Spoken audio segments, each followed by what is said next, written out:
live. Awesome. I'm going to go onto my phone just to make sure, because the interface is a little different in Cam than it was before.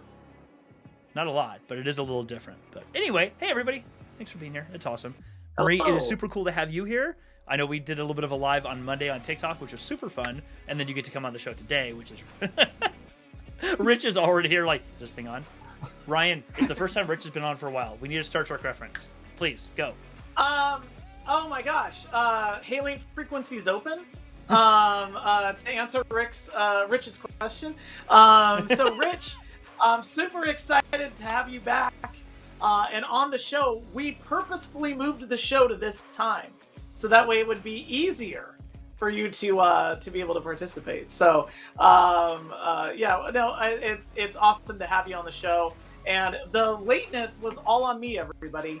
I was the one that was having an issue, and the old did you turn it off and turn it back on again? Totally worked out. So that's about right. And Marie, just so you know, so Rich, you can probably see the chat yourself on the screen. Rich is joining us from the UK, and so we used to go live on Thursday nights at 9 p.m. our time, and so hopefully this time works a little bit better for him. And then Rich does a show on Mixcloud on Sundays from the UK that you can stream live through the app. He's a DJ, so he DJs on a radio station, and you can join the chat and request music, and it's really really cool. That's my Sunday life. That's so fun. I'm gonna go in the garage and do some sewing or whatever else and listen to Rich Vibes. Was it Sunday Night Live with Rich Vibes? He is the show. Yep. Anyway, we have a guest. Rich, this is awesome, dude. We have a guest. Someone else decided to come on a show with us. It's kind of cool. Yes. We'll do intros here in a couple of minutes, but this has been a week. This has been a week. I don't know about you both, but it has been. I'm like ready for tomorrow to be here so bad. It has been a week. Marie, how about you? How's this week gone for you? Week's been good. I'm very glad that it's Friday. I feel like tonight is like a night for. Awesome. My wife's out of town for the night. She comes back tomorrow, like morning sometime. So I'm really late after I get my son from school. I'm like, dude, I think we're gonna go to a brewery. I think that's what we're gonna do tonight. That's not bad. That's not bad. I will say, like, so I have had like a week of crazy things happening to me, but the craziest thing that has happened to me is a good friend of Jeff and I. I've transitioned in a new role at work, and so I'm leaving, and he arranged it to get 2 different celebrities to reach out to me and say good luck in the role ahead. And I am still kind of tripping on this because I wasn't expecting it at all. The first one was Greg Brunberg, who plays Snap Wexley in The Force Awakens and also The Rise of Skywalker. And it was so cool to have him reach out and wish me well. And the second happened, and Jeff, are you aware of this one? No.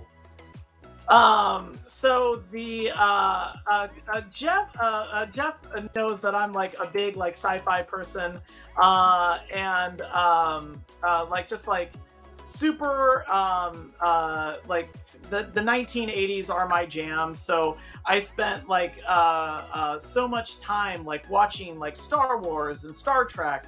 But I'm a huge fan of The Never-Ending Story. And it is not a kid's movie by any chance, by the way. It is like totally frightening. But I love that movie so much. It is dark. It is. There is a horse that decides not to continue its journey because it gets sad in the swamps of sadness. I saw that movie as like a 6-year-old, and I was like, Artax, you got to keep going. I mean, watching it as an adult, it's different. Yeah.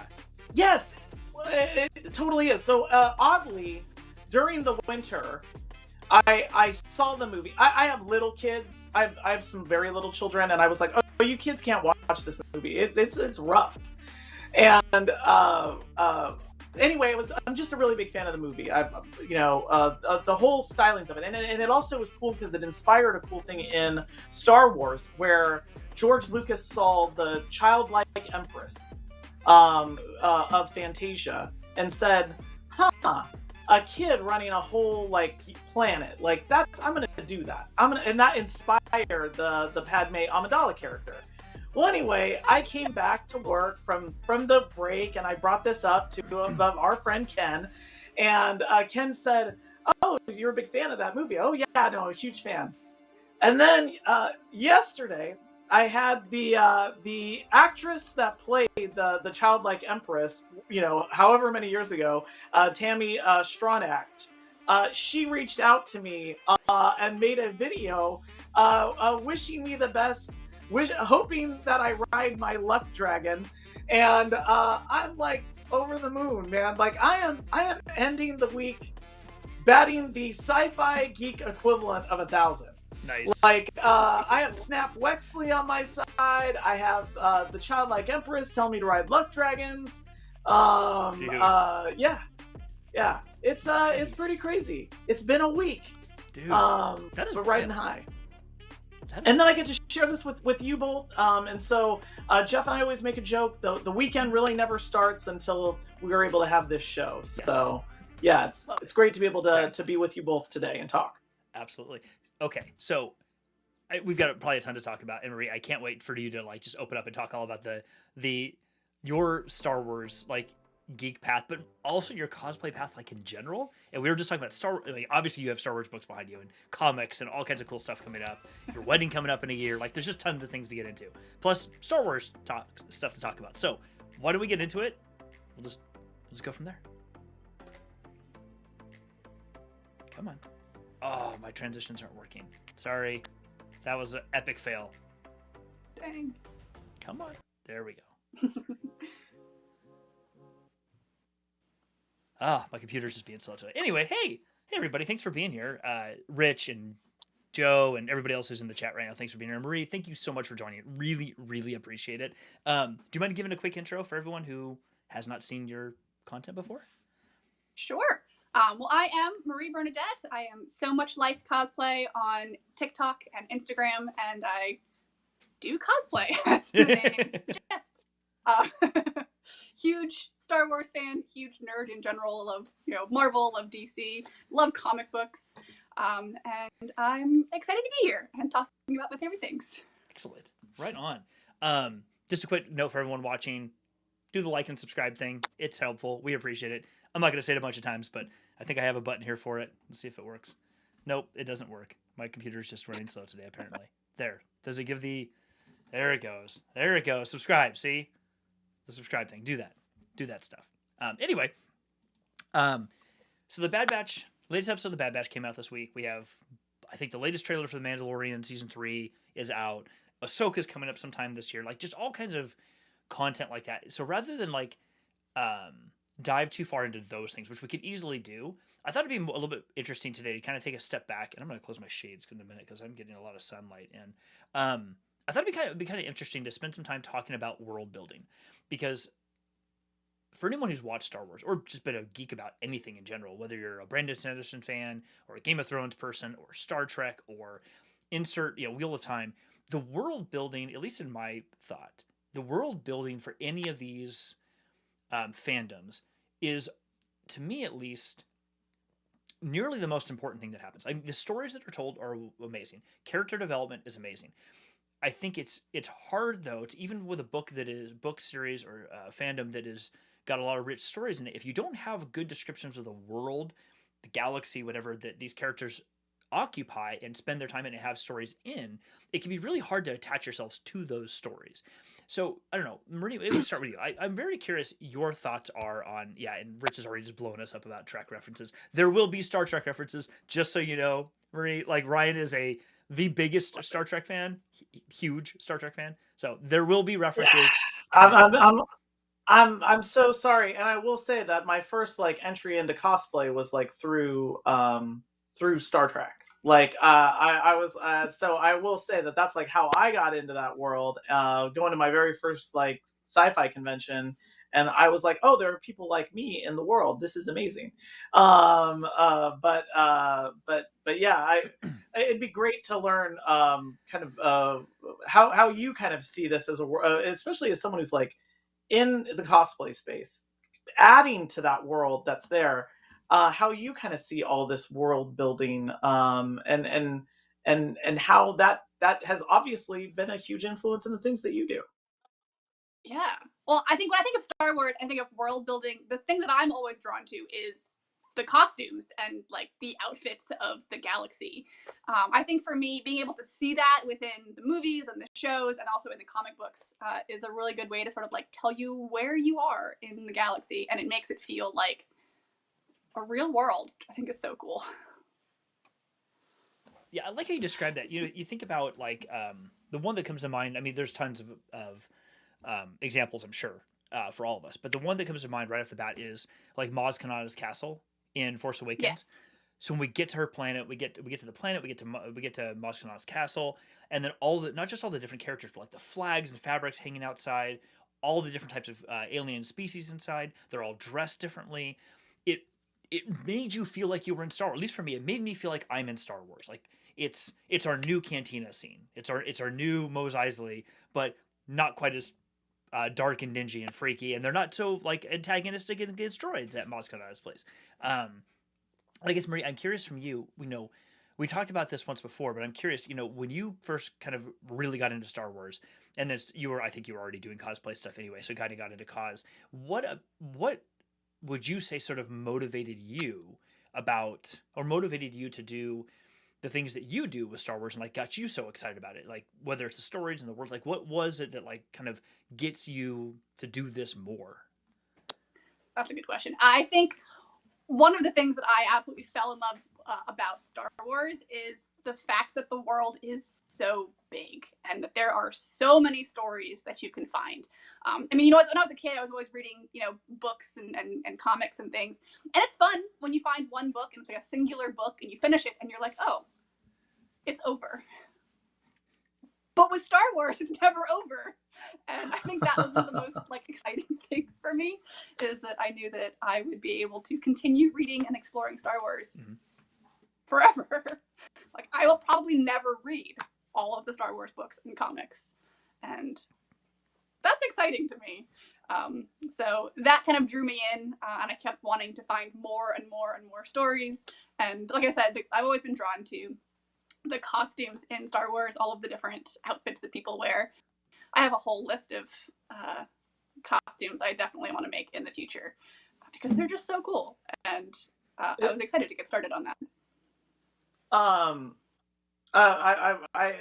It's funny because you bringing that up. I was gonna ask kind of like what was your entry point. What was the thing that kind of like brought you in? I always think it's interesting because there's a key into the lock. I feel like for everybody, like someone like finds a thing where it's like, wow, this is it. Like I got to get into this. What was that entry point? Was it the costumes of a particular movie, or was it where did you start? So my Star Wars journey is kind of interesting because I didn't grow up with Star Wars at all.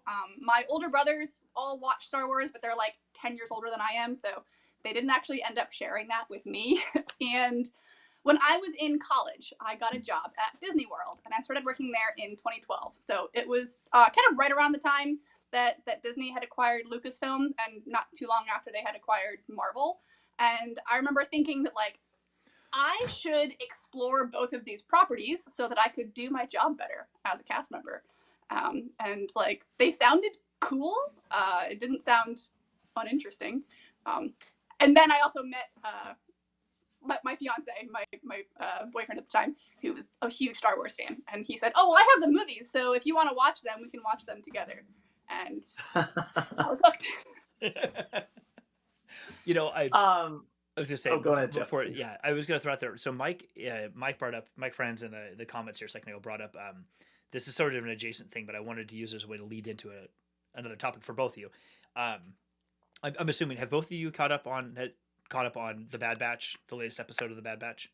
Yes. Ryan, you're good. Okay, so for anybody else watching, just everyone else watching, we were playing with this earlier. Spoilers for everything Star Wars. Just heads up. Anyway, in his comment here, world building in Star Wars is a great topic after this week's episode of The Bad Batch. In this episode, and I'm going to bring it back to the world building stuff and kind of to what you were talking about, Marie, is in this episode, we see they go to this planet, we see this big robot kind of thing that has Zepho vibes, like architecturally. That's everyone's been talking about that same thing. From, if anyone doesn't know, Zepho being this ancient race, force interacting race from Jedi Fallen Order, or that we're introduced to in that game. And what I love about this is they don't say that in this show. They don't mention that at all. But we see this thing that has this architectural similarity to that game, and including the big laser beam thing it shoots out of its head, very much looks like the Guardians in Jedi Fallen Order that shoot the same sort of thing out of their chest. And I found it interesting because it's this subtle little nod, and I don't know if that's actually what it is.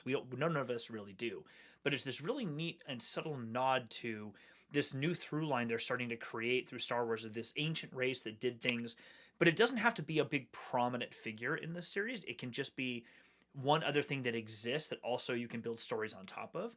And so I wanted to come back to, actually, to both of you. Marie, we can start with you, but to both of you is, Marie, you were mentioning working at Disney World and, kind of getting into it from there. As you were going through that, how do you think doing the cosplay side of things, to focus on that, impacted your excitement or perpetuated your excitement, if it did, for Star Wars? It definitely fueled a lot of my excitement for Star Wars. Seeing the differences in eras and creative interpretations, I think was really cool. Actually, so one of the reasons why I love the cosplay side of Star Wars is when I was working at Disney World, I was lucky enough to be there during the last few years of Star Wars weekends, which they don't do anymore, which is very sad. But during Star Wars weekends, they'd bring in all kinds of characters for meet and greets, and they'd also bring in a bunch of actors and voice actors, and the Rebel Legion and the 501st came, and there was a parade of everyone. And so I saw this massive group of Star Wars fans that had been so dedicated that they had made replica costumes. And I was like, that, I want that. That is going to be mine in the future. So that is super cool. I love the story, but it kind of, what you described really does bring it back around to the world building, because what you got to experience in real life was the direct connection with all these other fans, and getting to physically experience in real life what it might be like to see that sort of thing that the world developed in Star Wars, which I think it's a unique experience, especially in Star Wars and even Star Trek as a good example of that too. But to me, that's really where this background world building really comes into play, to help people feel like they can connect, even if it's subtle, if it's not totally obvious. Ryan, how do you see this world building in general play out, not just in Star Wars, but kind of in general? Well, to talk a little bit about the Bad Batch side of this, and then also the Fallen Order, I do like when people create the vast prehistory of things, Dune and Foundation. Both have these amazing histories. Like Dune has this 10,000 year prehistory.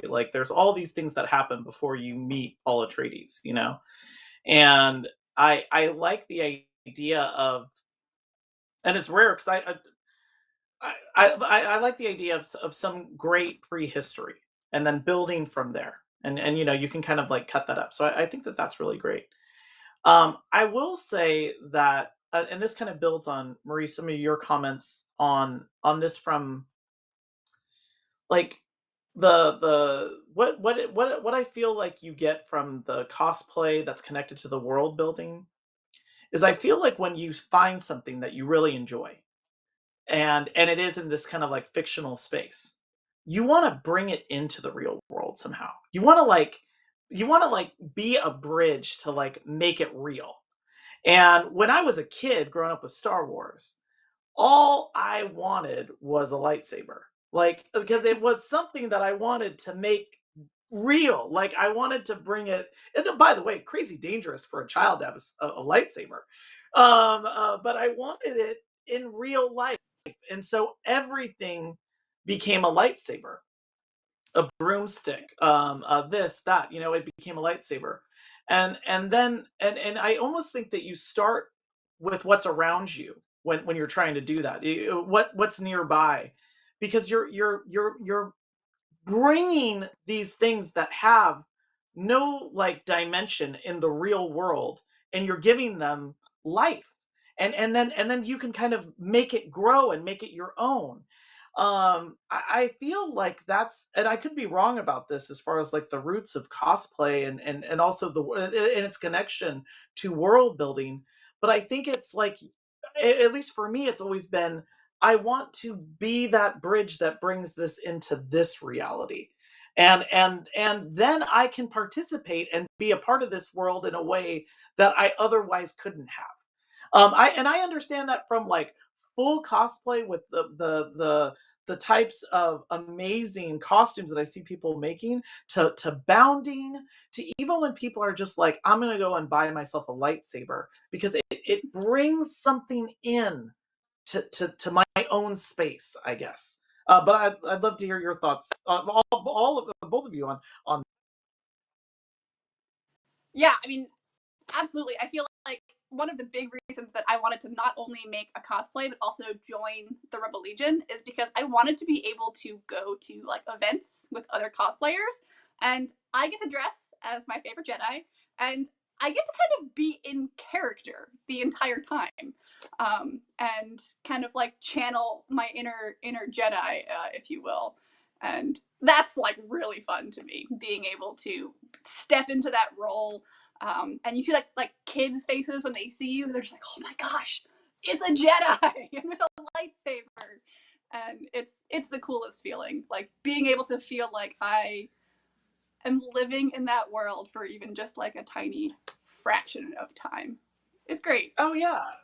But just to add on this, and Jeff, I didn't mean to interrupt. I just No. wanted to say, I could not agree more with the effect that it has on you as a person, but then the effect it has on other people around you. We had Sacramento anime. I'm a Sacramento native, and or resident, I should say.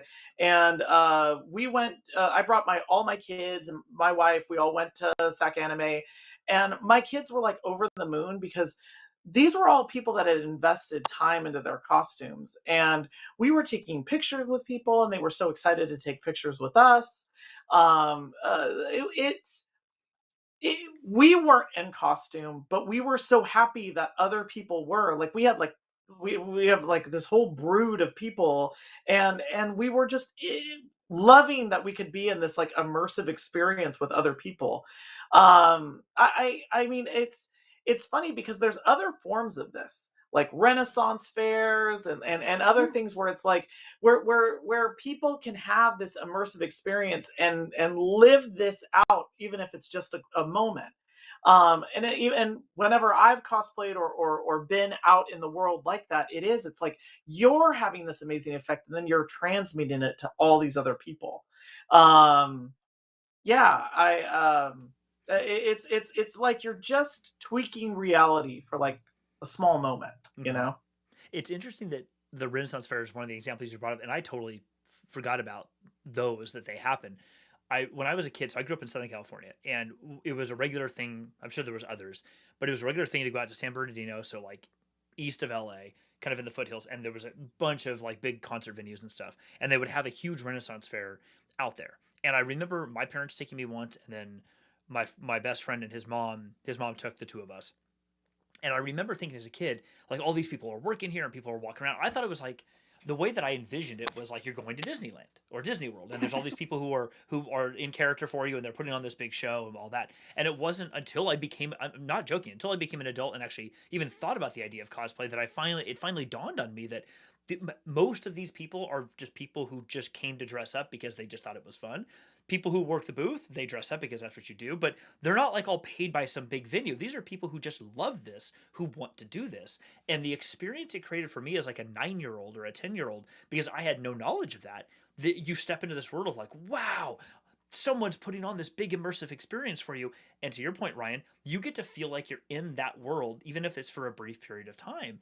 And, even learning the secret sauce afterwards, that no, these are just people who want to just dress up like us who might want to do cosplay. Adults know that, but kids who you can really have a impact on positively of like, what can it be like to just put reality aside for a little bit and just go enjoy something that can just be fun? It starts to really have an emotional effect on you. At least it has for me. And I love that about Star Wars. Whatever your jam happens to be, is you do that. But for us, obviously here at Star Wars, and I love that to think about that. And like Marie, as you've been your adventures and sign up for the Rebel Legion, like I've been actively trying to get my cosplay. I'm like, when is the next con? Because I want to go to one dressed. I actually haven't done it yet because I'm not ready for it. But I'm like, I can't wait to do this because I'm like, I don't know what this experience is going to be like. I'm really, really curious to see what happens when I go for the first time dressed up. Yeah, conventions are like my favorite thing, and I think the best part about going in costume is that you meet all of the other people that like recognize your costume and identify with that in some way. Like they all share this love of the same world, you know, even if they are wearing different outfits at the time, they recognize you, and it's really cool. That's super cool. Oh yeah, and I also think like especially if you're like a unique character, if you're something that's like if it sometimes you might be your own character, totally cool. And if you also cosplay as something that's like a niche character, like I remember this was a convention that I went to a few years ago, and a gentleman came as a Green Lantern powered Batman. And I knew exactly what that was when I saw it. I was like, oh, dang, like that's Green Lantern Batman. And went over and was talking about it and with the guy. And he was just so excited, too, that someone knew exactly what he was referencing, like what he was doing. There was another time where it was a Mr. Sinister. Like I still like think about this costume. It was like an amazing Mr. Sinister, but because it was like a family setup, they had like made the kids like little versions of X-Men, and they even had like a young Cyclops who if you know Cyclops' history with Mr. Sinister. It was like hilarious that they did it this way, but it's like it's not just sometimes I feel like it's the costume. It's like there's also thought that goes into so much of and what I mean is it's not the physical construction of the costume. It's all of this thought that was the inspiration behind it. It wasn't just like, oh yeah, like I got some bolts of fabric and I put it all together. Like, no, this character or what I'm dressing up as means this to me. And I think that that's the thing that's appreciated at conventions and probably nowhere else. Because you have so many people that know exactly who you are, know what you're trying to do. Even if it's like Jeff, I knew you were New Republic. I'm sorry, I knew you were High Republic by the design of your costume. You know. Yeah, it's doing this and getting to be a part of it. I mean, Marie, you can talk about it far more than I can because you actually have done it, and you're actually part of the Rebel Legion now, which is kind of rad. And I know you have your cause like right off of camera too. It's and like you're the one who motivated. Actually, I was telling my wife the other night, I'm like, I feel like I need to get a dress form now because I was trying to design out like a new version of my tunic, and I'm like, I don't know how to do the thing that we were talking about to. I'm like, I need a 3D model. Like, I don't know if I'm going to be able to do this just for measurements and try to strike a pattern. Like, I think I can. Anyway, I digress. But I'm with you. Like, I'm with you, right? Like, the connection it builds with other people to be able to do this. And when someone sees it and recognizes and, like, even if they... Like, if I show up and I don't have a wig yet or whatever else, and they don't know that I'm trying to be Stellan Gios or whoever this character is I'm trying to be, it doesn't matter. To your point, people who know Star Wars will probably see it and go, you're a High Republic Jedi.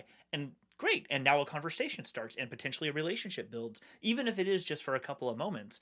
That's huge. Like, that is what we all want, right? And I've seen this, like, a theme on TikTok for a while now, and I've participated once or twice where it's like, as adults, how the heck do we make friends with adults? And I'm like, I have no idea. Like, I have no clue how to do that. Like, what do you do? Like, just walk randomly into a store and go, someone want to be my friend? I'm like, I don't know. Like, I'm 43. What do I do now? I don't want to just sit at a bar and try to talk to people and all that. Like, you want to, and I'm like, oh, this could actually be a way that happens. Like, something that's organic, that you really do connect with another human being on a level that you both really, really love. Yeah, I'm not gonna lie. Joining the Rebel Legion, one of the big reasons I wanted to is to find all those people in my area, because I just moved. I'm in a new city and didn't really know anyone that was here, so I thought maybe I'll find other Star Wars fans, and I have. I don't know if they're my friends yet, but they are people that I have talked to. So that's cool. I feel like and this could just be like general sci-fi, but I feel like it is a passport into this much larger like world. It's sometimes almost a secret society of other people, where it's like how I met this guy over here. That Jeff. I remember when Jeff was like, "Oh, I run a podcast. I run a video stream on Star Wars. Like, it'd be great to have you on the show." And at the time, I was even like, I hope I don't come off as too super excited about being able to talk about Star Wars, like, because that could be embarrassing. Like, up to and including like some of the greatest friendships that I have are based around like, oh yeah, like I'm a huge this fan, I'm a huge that fan. It's like, oh wow, like that's a thing that you have in common. And I see it too with people that are like huge sports fans. Like it's like someone will bring up like, oh yeah, like I'm a big Niners fan, go Niners. I'm a big Niners fan, and then someone will be like, oh yeah, I'm a Niners fan too. And you have these like shared interests where you're able to bond over it. And just like how someone will get into how many touchdowns a given quarterback will throw, I can tell you about optimal warp plasma that needs to run through the nacelles for you to get a ideal warp bubble to move through space. And what I mean is that it is a great way to be able to connect with people. And I will say this: it was funny you were talking, Marie, about your husband and talking about Star Wars, or your soon-to-be husband talking about Star Wars. I knew I was locked in with my wife when she said, "Hey, do you ever watch Star Trek?" And I was like, "Yes, I do, and we should get married." 100%. By the way, I just saw Mike Franz say "Go Eagles," and more power to you and everything. But like wishing you the best. And a swift recovery after what will obviously be a Niners domination. Anyway, I just think that it opens up your community. Like I've met so many people through Star Wars and Star Trek and all kinds of and comic books because of that. So yeah, I'm sure that Marie, that kind of wider world opened up too with joining, other people cosplaying, all of these other groups. It's easy to make friends, I always find. It is helpful. I do the Rebel Legion for Star Wars things. As I mentioned, also a huge like Marvel DC fan, and I'm part of another charity cosplay group where we dress up as like Marvel and DC characters, and we do like charity events and hospital visits and stuff. So between those two groups, lots of people, and it's fun, and it's fun to find things that you can bond over together. World aspects, character aspects. I think it's a testament to how well those stories are written that like it brings people together in such a cool way. Mm-hmm. Yeah. Go ahead. I'm sorry, Jeff. That's right. I was gonna say that's actually something I wanted to pivot a little bit to. I'm glad you brought that up. So pivot over to the idea of like in the general thought of world building. We think of when I was thinking of like all the different books. So obviously I pulled out Light of the Jedi because the High Republic and because duh, it's amazing. And by the way, for everyone, we've been dancing around a little bit. Marie is basically cosplaying that character right there, Avar Chris. And that has just got to be super cool to like see the character that you were like, I'm making that on the cover of a book and go, yeah, that's me right there. Yep. First book, by the way, for everybody, first book of Star Wars: The High Republic Phase 1. That was the first book. Anyway, we look at it and we have like the High Republic. They're not close by, but like the High Republic is here, and right behind me is the Thrawn Ascendancy trilogy, and over there in the corner you can't really see it, but like the silver and gold books over here is way back when the Jedi Academy trilogy, from back in the 90s or whatever. Those were the first Star Wars books I ever read, and I still have them. But the reason I bring this up is we have Thrawn, and we have the High Republic, and we have the Skywalker saga, and we have all these different things.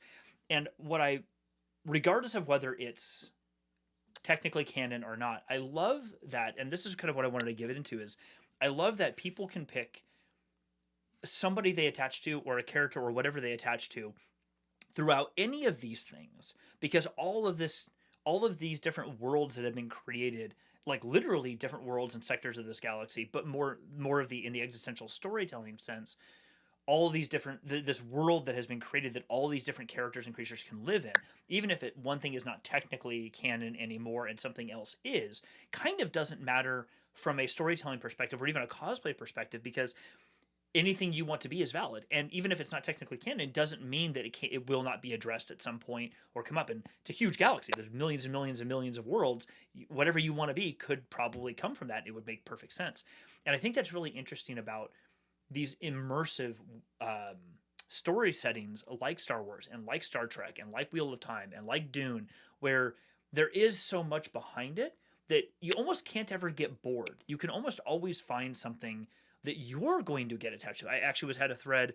I just series of comments on I don't know whose video I was responding to. I responded to someone's video about the Star Wars audiobook, specifically listening to Battle of Jeddah. And somebody replied back and put 3 or 4 and said they really tried to read High Republic. They listened to Battle of Jeddah, too much going on, they couldn't do it. Listened to Light of Jedi, there was something about it. And they've done 2 or 3. They even tried reading conversions. They're like, I just cannot get into the High Republic. Like, just can't do it. It's not my thing. And it made me realize that that's okay. Like, of course, that's how I responded. Like, doesn't have to be your thing. There's so much else in this world that you can go attach to. And now we have coming up, what, in a year or so? I think they just announced they finished primary filming of, or at least started filming of Skeleton Crew, which is supposed to take place, Jude Law's in it and a few others. That's supposed to take place, I think, in the unknown regions. So it's like, I think they have a different name, and just like with Ahsoka, they're giving it a different name too. I don't think they're calling it the unknown regions. They're calling it like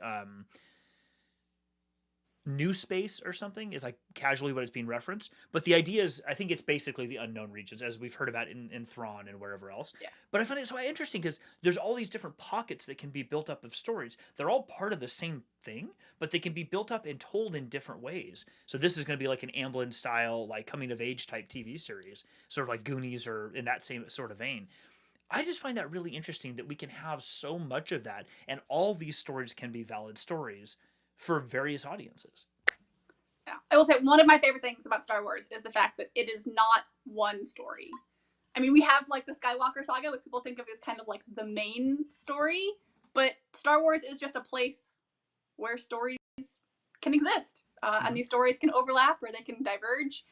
And we kind of see that in like a microcosm in the High Republic, in that like there are so many different side stories and different Jedis and different characters on their own journeys. But I think it's just really cool. It's a whole bunch of intersecting stories, like the real world. You know, the real world is not just one single story. No, I actually think that this type of diversification of the Star Wars universe was something that was like long overdue. And I'll ask Jeff really quickly. I apologize. Can you hear me okay? Because I'm kind of cutting in and out audio. Oh, good, great, perfect.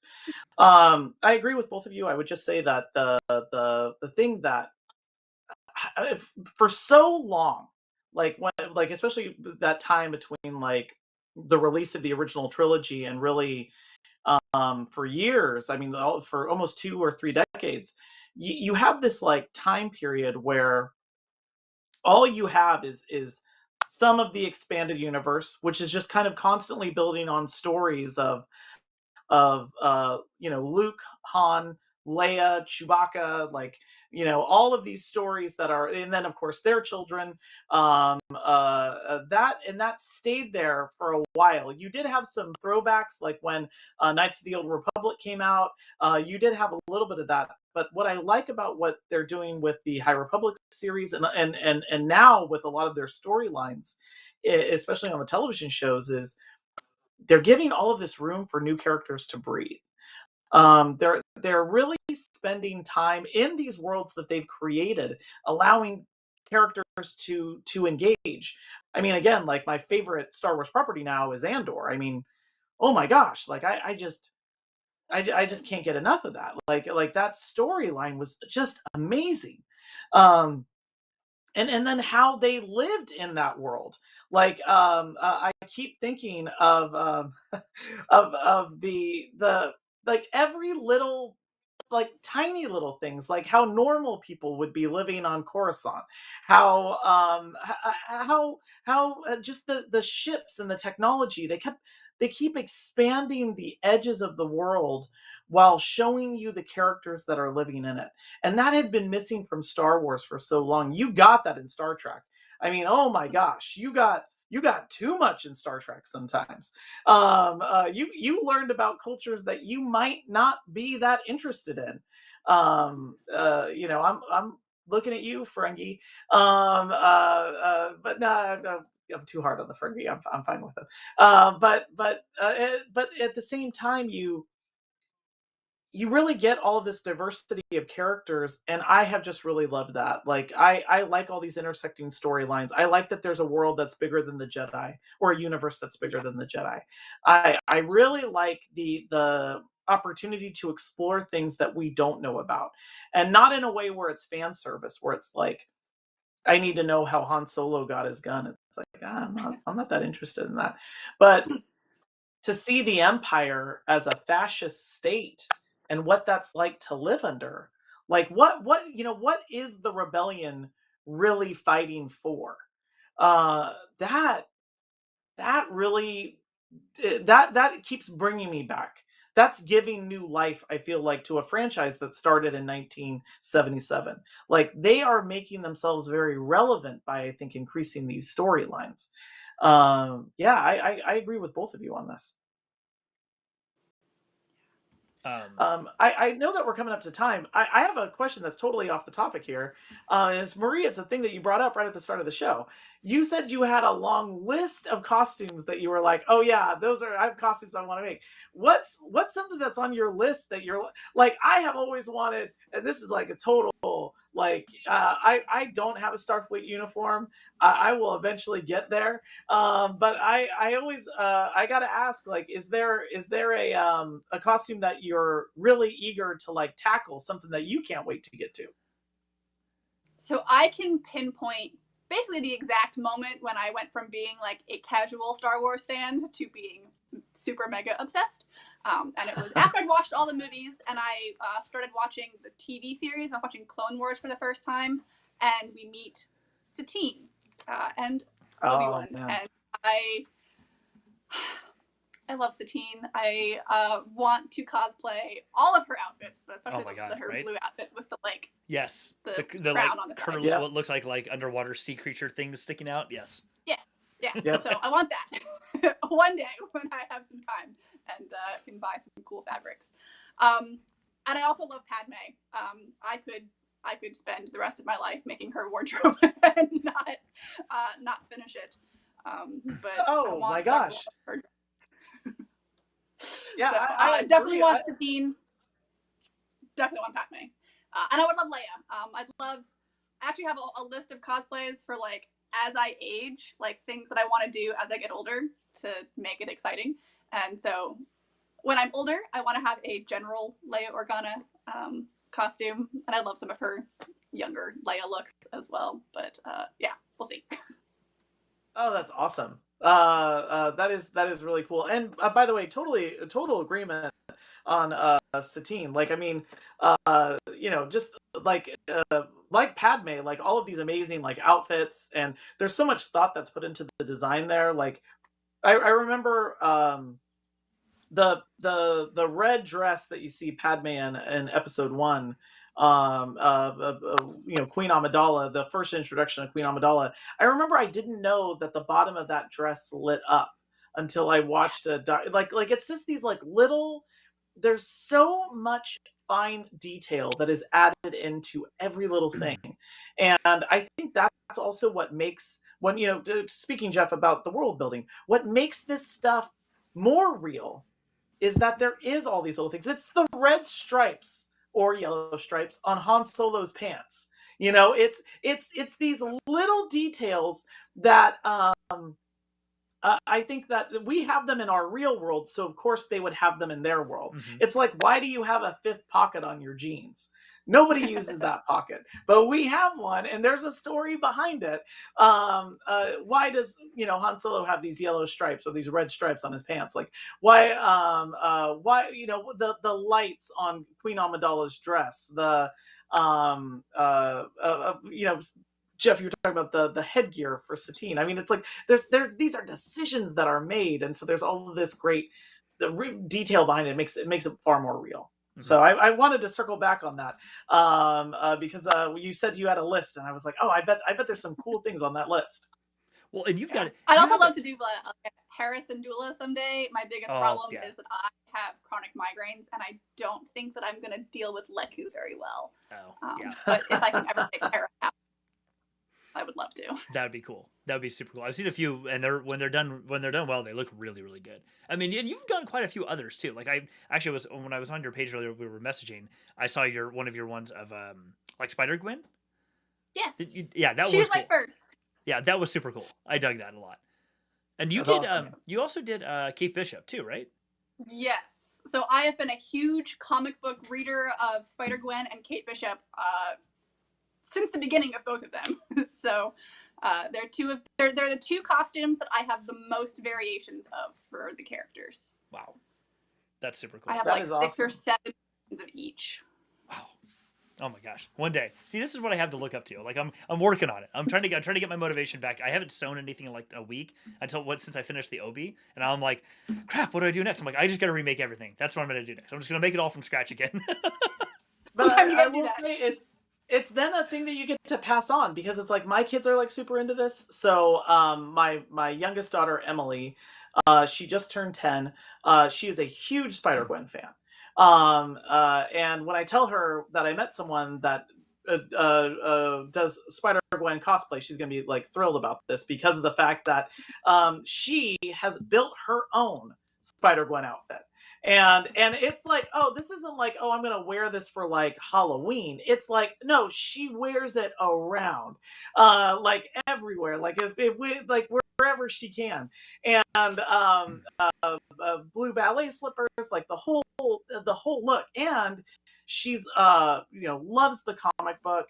It was the comic book that we were like kind of easing her into as she started to get a little older. But she's such a huge Spider-Gwen fan in the way that I think that Spider-Man actually has that ability of, because there's the mask covers the whole face, anybody can be behind the mask. And so Spider-Gwen has that with the hood, and of course she also has her own very unique look. But yeah, my older daughter was super, we got into the Hawkeye series, and so of course like she's a big Kate Bishop fan. But yeah, it's that joke about, have you made people yet? You make people, and then suddenly they take on your interest, and then I have a whole army of people that are like, I need to build my own costumes. So yeah. So I have a joke that like my partner got me into Star Wars and Marvel, and then I taught him how to sew. And so he now makes cosplays with me. That's excellent. That is so cool. Oh yeah, it becomes like a family affair. Mm-hmm. I will say, like, we during the pandemic, that only became more for us. We like bonded over all of these shows that we liked, and as Jeff knows, like, we're huge fans of Avatar: The Last Airbender, to the point where we are trying to get a group costume going on. And my kids got in, like my again, Emily, she made her own Aang costume and even figured out a way that she could make herself look bald, and then like drew with like a pen to get all the tattoos and everything. So I think it's oddly, cosplay and all of this is always like big things have small beginnings. You start with one thing, and then it's like what you said, you cross over into, you're a big fan, and then you're like, I'm building all this stuff. So yeah. I think that's awesome. Just throw that last one up there from Mike, and because you brought this up last time, Ryan, it's hot chocolate in the Yes. servers expanded. Yes, they always had hot chocolate. I always thought that was funny, because I remember I remember in the expanded universe there was all this other stuff. It's like everything's got a different name for something else except chocolate. They had they were always having hot chocolate. Jedi Academy always having hot chocolate. It's too funny. I thought that was funny. That's Yeah. funny. Awesome. Well, Marie, it has been the fantastic. Star Warsification of things. No, go ahead. No, please. What'd you say? So the Star Warsification of names. Exactly. It's not coffee. Exactly. Like, you all get these Yes. names. What about chocolate? No, it's just chocolate. That's fine. That's just chocolate. Like, we It got doesn't exhausted matter. when we got to chocolate. We're like, it's just call it chocolate. Yeah. Like it's not the holidays, it's Life Day. It's like Yeah. all these things. But hot chocolate is still hot chocolate. It doesn't matter if you're in a galaxy far, far away. They should have worked on that, but no, it's still hot chocolate. They should have shot that Um, one a little bit. Storyboarded that one just a little yeah, bit. yeah. Well, they have all these Well, and writers it's now, like, so they can do that. it's like you're mentioning that you're fans of the Avatar universe, and there was the scene when they go to the Earth Kingdom and they have just a bear, and Aang's like, an owl bear? It's like, no, it's just a Yeah. bear. Yeah, is it a turtle bear or a duck bear? Like, no, it's just a Just a bear. bear. It's we're like super into that. My kids got the Avatar cookbook, and so we are trying. This is also like how we tried to make a time sandwich from Adventure Time once. But by the way, like if anybody hasn't watched that, watch the time sandwich episode of Adventure Time. It is amazing, and we worked really hard to try to make a time sandwich. But we tried to make all of the foods from Avatar. But yeah, it's funny how it's like. Yeah, there's everything has a different name. Like there's no ducks, it's turtle ducks. There's all these other things, it's badger moles and everything. But yeah, just a random bear that the Earth King has. Why am I blanking on his name? But Bonzo or something like that. Yeah, it's like random bear, a normal bear. Just a bear. That's all. Just a bear. Yeah. Oh, well, listen, this has been fantastic. Marie, thank you so much for being here. Really appreciate it. Of course. Can you let everyone watching know where they can find you, the cosplay stuff you do, anything else you want to plug? Yeah, so I'm on Instagram as just So Much Life, SEW, and then on TikTok I am So Much Life Cosplay. So you can follow my adventures there, and I also talk about books, talk about the High Republic mostly, and yeah. Awesome. Thank you. Really appreciate it. It's been fantastic. Everyone, thank you for watching. Subscribe, like, all the stuff. And yeah, we will catch you all next week. No, not next week. We will be off for the next 2 weeks because next Friday, Ryan and I are going to be on a plane to Amsterdam, or several planes to Amsterdam. Yes. To Amsterdam, and then flying home the week after. So a couple weeks and then we'll be back. Yes. We're going there for work for our big annual customer conference in Europe. And yeah, it's a lot of speaking and working all day long, but you know what? Whatever. We're in Amsterdam, so it'll be fun. It's a fun city. Great opportunity. To walk around. Yes, I don't think either of us have been there. And what's also a lot of fun is that for anybody that's on the show right now, or anybody that's on Team Replay, listening to us while folding the laundry. A lot of people folding the laundry. It'd be great to run into you. Let us know if you're in the area. Rich, this is your chance. You take a train. We can take a train to Amsterdam, buddy. We'll hang out. It'll exactly. Be a thing. Well, you're coming to the UK. Sorry, dude. We would love to, but we got some busy days. So you just come on down with us. It's all good. All right, everybody. Have a wonderful afternoon, evening, wherever you're at, and we will see you in a couple of weeks. Bye, everybody. Hey, thanks, everybody. Thank you again, Marie.